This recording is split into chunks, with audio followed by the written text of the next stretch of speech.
সুনীল গগৈ পুত্ৰ সৌৰভ গগৈক লগত লৈ ঢকুৱাখানাৰ আৰক্ষীৰ বৃহৎ এটা দল সুনীল গগৈ বাসগৃহৰ ভিতৰত প্ৰৱেশ কৰিছে আৰু আমি দেখুৱাইছো যে আঁতৰৰ পৰা সেই স্থানলৈ সংবাদ মাধ্যমক যাব দিয়া হোৱা নাই পুত্ৰক ঘৰৰ বাৰণ্ডাত বহুৱাই ইতিমধ্যে জেৰা আৰম্ভ কৰিছে আমি এক্সক্লুচিভলি সেই ভিডিঅ' ভিজুৱেলছ ND24 যোগেদি দেখুৱাব বিচাৰিছো যে ঢকুৱাখানা থানাৰ যিজন ভাৰপ্ৰাপ্ত বিষয়া তেওঁ ইয়াত উপস্থিত আছে বৃহৎ এটা আৰক্ষীৰ দল আছে আৰু সুনীল গগৈ পুত্ৰ সৌৰভ গগৈক যিজনে টুপি পিন্ধি থকা যিজন সৌৰভ গগৈ পুত্ৰ সুনীল গগৈ সেই পুত্ৰক ইতিমধ্যে জেৰা চলিছে তদন্ত আগবঢ়াই নিছে আৰু আমাৰ হাতত যি তথ্য আছে নিখাৰ ভাগলৈ হয়তো সৌৰভ গগৈ সুনীল গগৈ পত্নী আৰু ভতিজাক সেই তিনিও গ্ৰেপ্তাৰ হোৱাৰ পূৰ্ণ সম্ভাৱনা আছে আৰু এই ঘটনাটো এটা নতুন মূৰ লৈছে ইতিমধ্যে আপোনালোকক আমি জনাইছো যে নতুন এটা মূৰ ইতিমধ্যে লৈছে আৰু ইয়ালৈ হয়তো যিজন গাঁওবুঢ়া আছে সেই গাঁওখনৰ যিজন গাঁওবুঢ়া আছে সেই গাঁওবুঢ়াক ইয়ালৈ মতাই অনা হ'ব ইতিমধ্যে জেৰা অব্যাহত ৰখা হৈছে আপোনালোকে দূৰৰ পৰা আমি দেখুৱাবলৈ চেষ্টা কৰিছো যে হয়তো ইয়াৰ পিছৰ পৰা আৰক্ষীৰ বৃহৎ দলটো ইয়াৰ পৰা ওলাই ঘটনাস্থলী যি স্থানত মৃতদেহ উদ্ধাৰ কৰা হৈছিল সেই স্থানলৈ আৰক্ষী যাব পাৰে কিন্তু প্ৰথম কথাটো হৈছে যে সুনীল গগৈ পত্নী সুনীল গগৈ পুত্ৰ সৌৰভ গগৈ আৰু তেওঁলোকৰ ভতিজাক সুনীল গগৈ ভতিজাকক আৰক্ষীয়ে তীক্ষ্ণ নজৰ ৰাখিছে আৰু এই গোটেই ঘটনাটোক লৈ যিসকল দৰ্শকে চাই আছে বা ঢকুৱাখানাৰ ৰাইজ বা লখিমপুৰৰ ৰাইজে কিন্তু এখন নাটকৰ যে যৌৱনিকা পৰিব সেই পৰিবলৈ গৈ থকাৰ এটা প্ৰাক মুহূৰ্তৰ চিন আমি ইতিমধ্যে দেখুৱাবলৈ সময় হৈছোঁ আমি পুৱাৰে পৰা সেই বাতৰি সম্প্ৰচাৰ কৰি আছোঁ যে সুনীল গগৈ যি কাণ্ড সংঘটিত কৰিছে সুনীল গগৈ অতি ঘনিষ্ঠ যিজন মিস্ত্ৰী তেওঁকে হত্যা কৰিছে আৰু আজিৰ তাৰিখতো কিন্তু ইতিমধ্যেই সুনীল গগৈ পুত্ৰক থানাত প্ৰায় 4 ঘণ্টা জেৰাৰ পিছত তেওঁলোকক বাসগৃহলৈ লৈ অহা হৈছে বাসগৃহত ইতিমধ্যে আৰক্ষীয়ে জেৰা অব্যাহত ৰাখিছে গতিকে হয়তো এই নাটকৰ যি দৃশ্যপট আছিলে দৃশ্যপট কিছু পৰিমাণে সলনি হোৱাৰো সম্ভাৱনা আছে আৰু কাৰি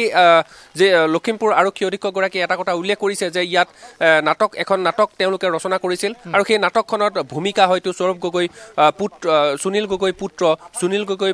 পৰিবাৰেও এই নাটকখনত হয়তো কিছু মুখ্য ভূমিকা গ্ৰহণ কৰিছিল তাৰ বাবে তেওঁলোক জেৰাৰ সন্মুখীন হৈছে থানাত প্ৰায় 4 ঘণ্টা ধৰি জেৰাৰ অন্তত খন্তেক সময়ৰ পূৰ্বেই সুনীল গগৈ পুত্ৰক লগত লৈ এই বাসগৃহলৈ লৈ অহা হৈছে আৰু এতিয়া ভিতৰত জেৰা অব্যাহত ৰাখিছে বাৰণ্ডাত বহুৱাই জেৰা অব্যাহত ৰখা হৈছে প্ৰকৃততে ঘটনাটো কি হৈছিল তেওঁলোকে কিবা জানে নেকি বা সুনীল গগৈ ক'ত আত্মগোপন কৰি আছে তেনেবোৰ কিছু তথ্য হয়তো আৰক্ষীয়ে তেওঁ সোধা পোছা কৰি আছে পাৰ্থ নীল আপুনি দৃশ্যটো দেখুৱাই থাকক আমি পোনপটীয়াকৈ সেই দৃশ্য যিহেতু দৰ্শকক দেখুৱাই আছোঁ নীল পুৱাৰ সময়ছোৱাতো দেখিবলৈ পোৱা গৈছিল যে সুনীল গগৈৰ পত্নীয়ে যেতিয়া থানাত হাজিৰ হৈছিল আৰু কালিৰ দিনটোত যিটো ভাষ্য প্ৰদান কৰিছিল সুনীল গগৈৰ পত্নীয়ে কোনো কাৰণতে অসম আৰক্ষীৰ এই তদন্ত প্ৰক্ৰিয়াৰ ওপৰত আশ্বস্ত নহয় বিশ্বাস নাই এনেধৰণৰ মন্তব্য প্ৰকাশ কৰিছিল তাৰ পৰিৱৰ্তে তাৰ ঊৰ্ধত গৈ তেওঁ আন এটা মন্তব্য কৰিছিল যে এই সমগ্ৰ ঘটনাৰ তদন্ত প্ৰক্ৰিয়া CBIক অৰ্পণ কৰা হওক কোনোবা ক্ষেত্ৰত পত্নীগৰাকীয়েও মিথ্যাচাৰৰ আশ্ৰয় লৈছে নেকি এনেধৰণৰ প্ৰশ্ন কিন্তু বহু উত্থাপন হৈ আছে ৰাইজৰ মাজত কাৰণ আৰম্ভণিৰ পৰাই এটা প্লেনিঙত গোটেই কাৰ্যবোৰ আগবঢ়াই নিয়া হৈছিল আৰু সেই প্লেনিংটোত চাগে সহযোগ কৰিছিল পৰিয়ালৰ লোকসকলে এনেধৰণে এতিয়া সকলোৱে সন্দেহ কৰিবলৈ বাধ্য হৈছে আৰু সন্দেহৰ অৱকাশ আছে নীল চাওক সুনীল গগৈ পত্নীয়ে এটা কথা উল্লেখ কৰিছে যে গোটেই ঘটনাটো CBI তদন্ত তেওঁ বিচাৰিছে কিন্তু CBI তদন্ত বিচাৰিলেও প্ৰাৰম্ভিক পৰ্যায়ত লখিমপুৰ আৰক্ষী বা অসম আৰক্ষীয়ে যি তদন্ত আগবঢ়াইছে সেই তদন্ত আৰম্ভণিতে কিছুমান ক্লু লাভ কৰিছিল সেই ক্লু ভিত্তিত তেওঁলোকে তদন্ত প্ৰক্ৰিয়া চলাই ইতিমধ্যে যে সেইটো সুনীল গগৈ মৃতদেহ নহয় সেয়া DNA পৰীক্ষাত ওলাইছে আৰু জাহাংগীৰৰ যে মৃতদেহ ইতিমধ্যে উল্লেখ কৰিছে সুনীল গগৈ পুত্ৰত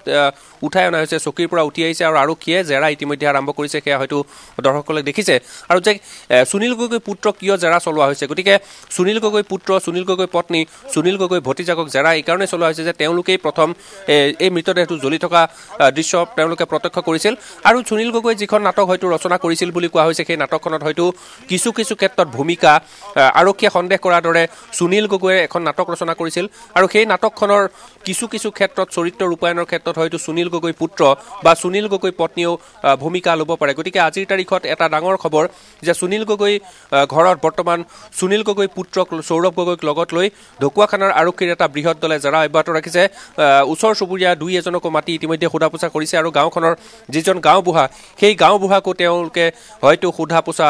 কৰিব আৰু এই সোধা পোছাৰ অন্তত যি খবৰ আহিব সেই খবৰে হয়তো সুনীল গগৈ পৰিয়ালটো এই গোটেই নাটকখনত জড়িত আছে নে নাই সেয়া হয়তো স্পষ্ট হৈ পৰিব পাৰ্থ ইতিমধ্যে আমি দেখুৱাই আছোঁ এয়া ঘৰৰ ভিতৰত বাৰণ্ডাতেই যিকেইজন লোক আছিলে সুনীল গগৈ পুত্ৰ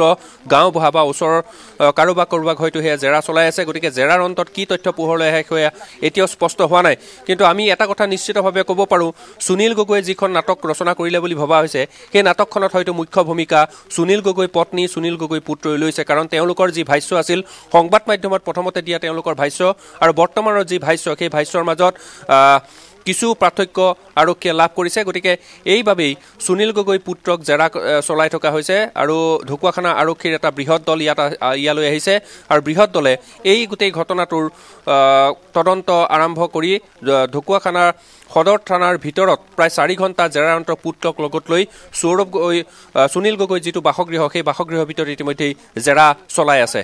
পাৰ্থ নীল কালিৰ দিনটোত লখিমপুৰৰ আৰক্ষী অধীক্ষকগৰাকীয়ে যিখন সংবাদমেল সম্বোধন কৰিছিল সেই সংবাদমেলৰ পাছত যেতিয়া মৃতদেহটো জাহাংগীৰৰ বুলি স্পষ্ট হৈছে আৰু এছ পিগৰাকীয়ে এই কথা উল্লেখ কৰিছে তাৰপিছত জাহাংগীৰৰ ভাতৃৰ সৈতে যোগাযোগ আপুনি কৰিছিল নেকি ইতিমধ্যে জাহাংগীৰৰ ভাতৃও আৰক্ষীৰ জিম্মাতেই আছে আৰক্ষীয়েও তেওঁক সোধা পোছা কৰিছে আৰু ইতিমধ্যে সুনীল গগৈ পুত্ৰক ভিতৰলৈ লৈ যোৱা হৈছে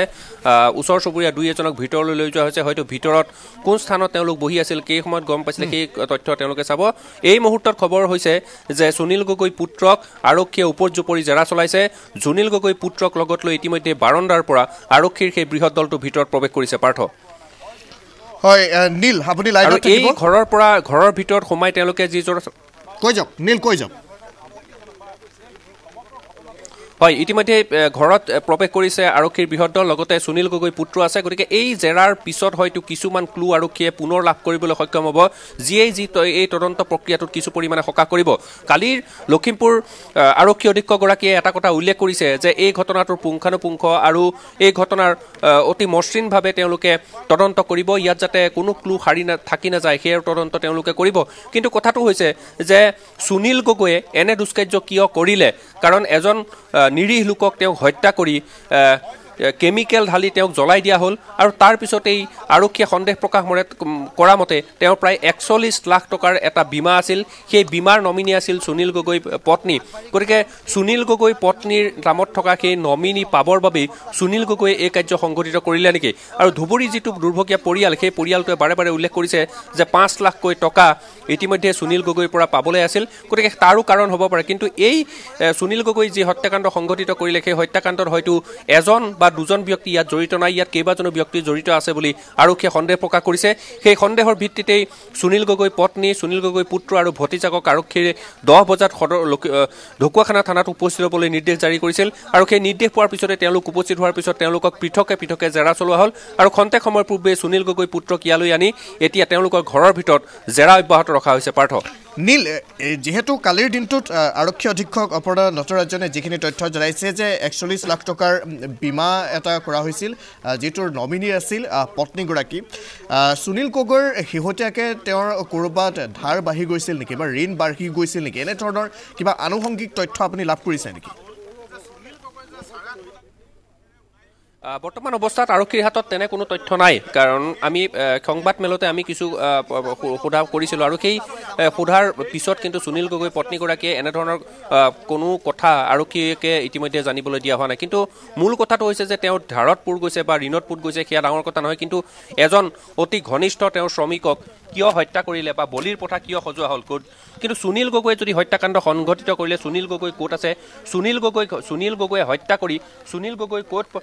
পলাতক অৱস্থাত আছে সেই কথাই বৰ্তমান মুহূৰ্তত ডাঙৰ খবৰ হৈছে কিন্তু এই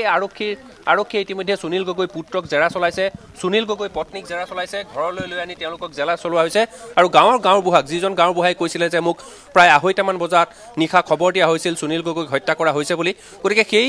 ঘটনাৰ তদন্তৰ খাতিৰত কিন্তু শেহতীয়াকৈ যি তথ্য প্ৰমাণ বিনষ্ট কৰাৰ এটা গোচৰ ৰুজু কৰা হৈছে আৰক্ষীক বিপদে পৰিচালিত কৰাৰ এটা গোচৰ ৰুজু কৰা হৈছে সেই গোচৰৰ ভিত্তিত কিন্তু আৰক্ষীয়ে এতিয়া সুনীল গগৈ পুত্ৰক ঘৰলৈ আনি জেৰা চলাইছে সদৰ থানাত সুনীল গগৈ পত্নীক ঢকুৱাখানা থানাত সুনীল গগৈ পত্নীক জেৰা চলোৱা হৈছে লগতে সুনীল গগৈ ভতিজাককো জেৰা চলাই থকা হৈছে